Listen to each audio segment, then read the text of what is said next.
अस्सलामुअलैकुम।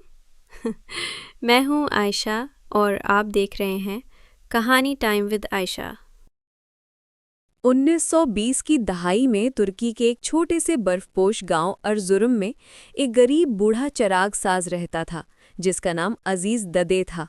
वो हाथ से तेल के चिराग बनाता, मगर अब जमाना बदल रहा था। लोग बिजली के बल्ब खरीदने लगे के और अजीज ददे के चिराग खरीदारों की कमी की वजह से उसकी दुकान वीरान रहती थी। गांव के लोग उसे एहतराम से देखते क्योंकि वो नर्म दिल और ईमानदार आदमी था। मगर हालात सख्त थे। सर्दियों में बर्फ इतनी पड़ती कि कई कई दिन रास्ते बंद हो जाते। उन्हीं दिनों गांव में एक खबर फैली, तूफान आने वाला है, सख्त तरीन बर्फबारी होगी। सब लोग अपने घरों में बंद होने लगे। अजीज ददे ने अपनी दुकान का शटर गिराने ही वाला था कि ये कमजोर सी आवाज सुनाई दी। बाबा, एक चिराग चाहिए, मेरी माँ बीमार है, हमारे घर की बिजली बंद हो गई है। ये एक 8 साला बच्चा था, हारून। उसके कपड़े गीली बर्फ से भीग चुके थे। अजीज ददे ने गहरी सांस ली। उसके पास सिर्फ एक आखिरी चिराग बचा था जो वो कल शहर जाकर बेचने वाला था, ताकि कम से कम 2 दिन का खाना खरीद सके। वो चिराग उठाया, फिर बोला, बेटा ये ले जाओ, मगर एहतियात से, ये मेरा बेहतरीन चिराग है।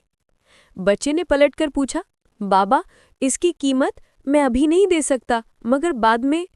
अजीज ददे ने मुस्कुराकर कहा, रोशनी किसी कीमत की मोहताज नहीं होती, तुम्हारी माँ की जिंदगी ज्यादा कीमती है। हफ्ता गुजर गया। तूफान ने इलाके को तबाह कर दिया। कई घरों की छतें गिरीं, मगर हारून का घर महफूज रहा क्योंकि वो चिराग मुसलसल जलता रहा और उन्हें सर्दी में जागते रखा। जब मौसम साफ हुआ तो गांव के लोग हैरान रह गए। हारून की माँ ने सबके सामने कहा, अगर अजीज ददे वो चिराग ना देते तो हम शायद जिंदा ना रहते। बात फैल गई। लोगों ने समझा कि जिस शख्स ने अपनी आखिरी उम्मीद भी किसी की जरूरत पर कुर्बान कर दी, वो वाकई मदद का मुस्तहिक है। अगले ही दिन गांव वालों ने मिलकर उसकी दुकान को दोबारा आबाद कर दिया।